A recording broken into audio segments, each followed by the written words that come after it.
In the living room, the woman is kissing her fiancé's best friend, who realizing that the boy was already returning from the asked to leave.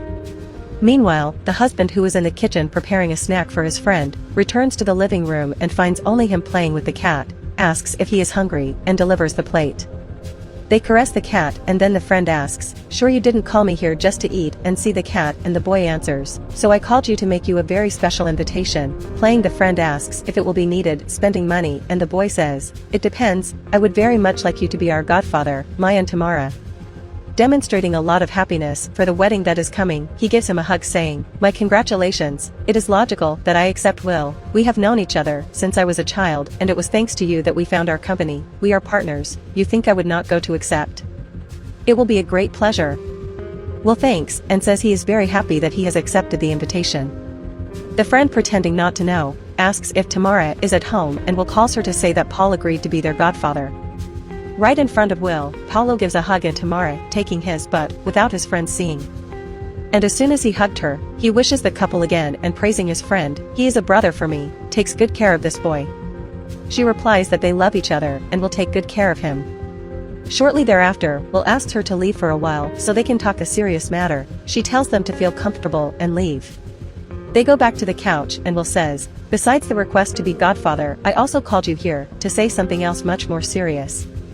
Paul asks what would be more serious than getting married and he answers, "So I am spending a very difficult time there in the company, things complicated and debts have increased. I need a financial help from you."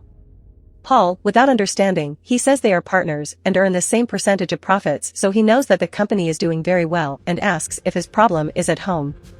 Will replies that he is having a lot of spending on the house and Tamara, who spends a lot there, ended up wrapping himself in his own debt. Paul says he noticed the way he has been spending on expensive things in recent times, and Will replies that he can't say no to the bride. Seeing the situation that the friend is passing, Paul asks how much he is in, when Will replies that about 30,000 reis. He is scared of the high value and invents a story saying that then they talk, because there is a very subject important to solve and need to go to Bora. The next day comes a card bill and when Paul opens it gets even more discouraged by the unnecessary expenses that Tamara has been having. She is going through the limit. Look at these values, a bag costs 5,000 reis. At that moment she arrives at him and asks if he is okay. Will replies that he is fine and comments and was looking at his math, but Tamara doesn't care much about the subject and asks, showing the picture of a dress that found it very beautiful. "Love, is he very beautiful? Buy for me, please?" He replies that he was just looking at the math and that there will be no way to buy that dress this month, but she doesn't like him to have said that. When Will show the invoice, she says she can do nothing and still chose the cheapest dress of only 300 reis. Paul says they are at the limit and Tamara starts saying, "I always told you that I'm a man expensive and I want good gifts." He tries to argue that he can buy the dress next month, but she debate annoyed, "You have said next month let's travel, that I will win a pair of diamonds and this month never comes." Paul speaks how she has spent unnecessarily buying entire collections of expensive shoes and accessories, and again, he reminds him that she is an expensive woman and wants the new dress at that very moment. He says he can't do it now, but she insists and tells him to turn around and if she needs to make a loan. After that, Tamara leaves brave and leaves him alone with the ticket, speaking, "Look this here," and still wants to buy a 300 reis dress. Later, Tamara returns home full of bags in her hand saying, "Wow, how good it is to make purchases to distress. There is no better antidepressant than this to solve my problems. To improve even more I know what I'm going to do." She takes her cell phone and send an audio, "Love can come here, I just made several shopping and I'm super relaxed. Come here for us to enjoy. My fiancé is not here, kisses." Outside the house, when the friends are talking, Paulo apologizes to Will for having left in a hurry the other day because of the meeting and asks him to explain better what's going on because he's so lost. "You've always been such a person organized, you are the one who organizes the company's finances." Will responds that he knows how to be organized, but Tamara is a big spender and keeps asking for things and he can't say no. As a friend, Paulo replies, "You spent a fortune on that cat, she is always changing clothes, shopping at the mall, you need to control this woman's credit card." He replies that he knows that, but it's no use, because she always wants more. "I bought the cat and it didn't help, because later she already came up with the story of the 300 Brazilian reals dress that I need to buy." Paulo decides to ask if it's really worth all that he's going through with her, but Will says he loves the bride and wants to please her. Seeing how the friend loves the woman even with all these difficulties, Paulo looks and says, "You're like a brother, so I'm going to say everything. This woman is a bitch." At that moment Tamara arrives shouting, "How is it? Are you saying that I'm naughty, Paolo?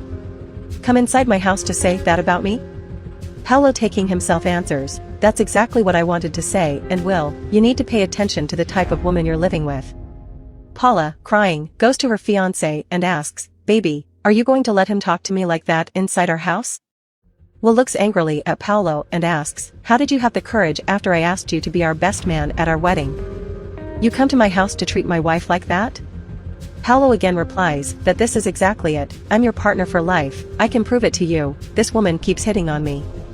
Will looks at his fiancée and she starts to explain, "Love was the one who kept hitting on me. That bastard." Will tells him to stop talking about Tamara like that, but Will takes his cell phone, shows the audio he received from Tamara and asks who he believes now. Will, not believing what is happening, looks at Tamara and very nervously says, "How could you do something like that to me?" He looks at the audio he's showing me. She begs him to calm down and tries to explain himself by saying that Paolo must have set all that up and sent another woman to imitate his voice, but Will doesn't believe it and asks, "Do you think I'm stupid for not knowing your voice?" Tamara, turning to Paolo, asks if he's trying to break up her marriage, but Will says there's no point in blaming Paolo because she's the one making an idiot of him. The woman tries to contradict, saying it's all a lie, but it's no use. Will starts talking about everything he's done for her. "I'm worried about spending money on you, buying a dress, supporting you, making you a queen, and you're treating me like a trash. You don't deserve to stay in this house, get out of here." She says she loves him and doesn't want to end the marriage because of Paolo, and Will replies that the marriage is over. Paolo says that this marriage didn't even exist, that she's shameless, and continues, "That's right, brother, get that little woman out of your house, get rid of her." She begs for forgiveness, but Will tells her to take her outside. Returning, he tells his friend that he doesn't believe that, and Paolo says, "I'm very sorry. I also want to ask you for forgiveness. That woman doesn't deserve you. I've known you since I was little and you're a very nice guy." Will replies that he doesn't need to apologize, because he's always been his friend and wouldn't suspect him. Besides, he can't believe how Tamara had the courage to do that, even more with such a special person, and Paolo completes, "You know Jose, who works there at company? I found out that Tamara was with him these days. I know you can and will get someone who's worth a lot more, and I'm going to make a point of being your best man." Will says he will never let someone do that to him again, and Paolo remembers, "You know that money you asked me for? So I know that woman let you down, so I'll get you 50 grand to help you straighten things out." They arrange to go out to meet other women who are Paolo's friends and give each other a hug.